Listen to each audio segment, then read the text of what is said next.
3 ممثلات اتقبض عليهم في شقق مفروشه. رقم 2 و3 صدموني انا حرفيا. طبعا بعد نجاح الجزء الاول من السلسله وبالرغم من الانتقادات الساذجه اللي جت، الا ان انا مش بالف قصص. كل اللي انا قلته واللي انا بقوله واللي هقوله موثق ومعروف لدى الجميع، يعني مش فضايح زي الناس ما بتقول، مش قذف محصنات زي البهايم ما بتقول، وحتى مش تسريبات. اي حد هيدور ورايا هيلاقي اللي انا بقوله مظبوط 100%.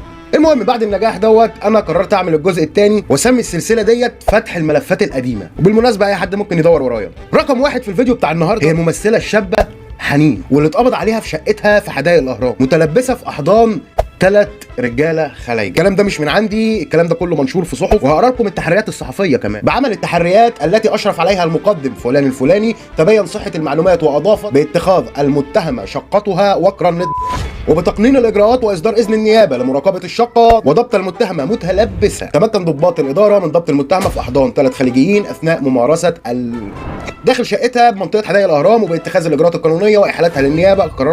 قررت حبسها على ذمه التحقيقات واخلاء سبيل 3 خليجيين بكفاله 20,000 جنيه لكل منهما، يعني 60,000 جنيه لل3 رجال. وطبعا اي حد بيفهم في القانون وبيتفرج عليها دلوقتي سواء محامي او اي رجل قانون هيفهم طبعا ان الرجاله ما بيتحكمش عليهم او ما بيتاخدوش في قواضي الدعاره طبعا، الا في بعض الحالات الضيقه جدا لو في حيازته مواد مثلا مخدره او ايا يكن. وطبعا في حاله التلبس هو ما بيكونش يعني بيكون على الله، فهيحط حاجته فين حتى لو معاه حاجه. فعشان كده بيكون الموضوع في اضيق الظروف جدا يعني، وبيكون بيقضي عقوبه مش عقوبه الدعاره، لا بيقضي عقوبه حيازته مثلا مواد مخدره او سلاح ابيض او ايا يكن.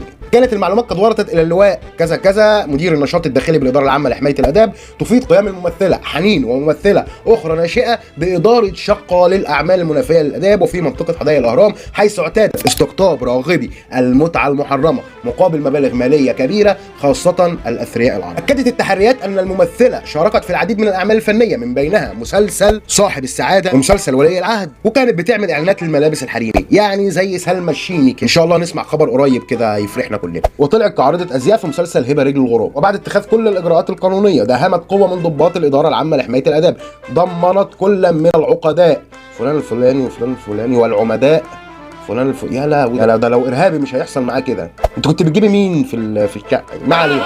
وتمكنوا من ضبط الممثله حنين واخرى ممثله ناشئه كانت معاها و3 خليجيين اثناء ممارسه وتم التحفظ على مبالغ ماليه والملابس وبعض الاقراص اللي بتصحي الميت دي.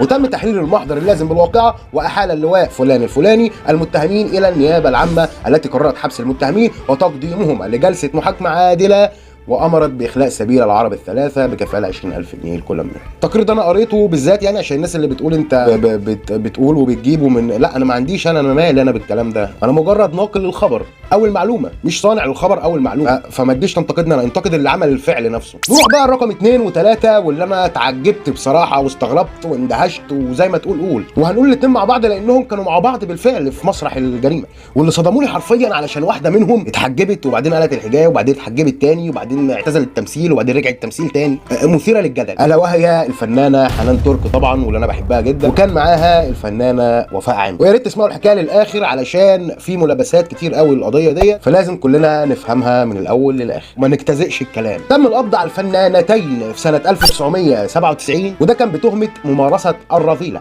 باحد اوقار، واتحبسوا وقتها احتياطيا لمده 12 يوم كاملين على ذمه التحقيق، واللي اسفر عن براءتهم وتم حفظ القضيه. واتقال وقتها ان هم كانوا في مسرح الجريمه بمحض الصدفه والموضوع اتنسى. الغريب بقى ان هو اتفتح تاني بس بعد ثوره 25 يناير، واتقال وقتها ان القضيه دي اصلا كانت متلفقه ليهم من النظام السابق، حتى ان هم قالوا ان حبيب العدلي بنفسه كان ليه يد في الموضوع ده. لو عجبك الفيديو طبعا ما تنساش تعمل اللايك والشير المتين والتعليق الايجابي، ونشترك في قناه اليوتيوب ولو احنا على الفيسبوك الفولو اللذيذ، ونفعل الجرس يا جماعه. الجرس ده مهم جدا عشان اي حلقه بننزلها توصل لك على طول ويجي لك اشعار بيها. كان معكم عمو ريشه في فتح الملف القديم.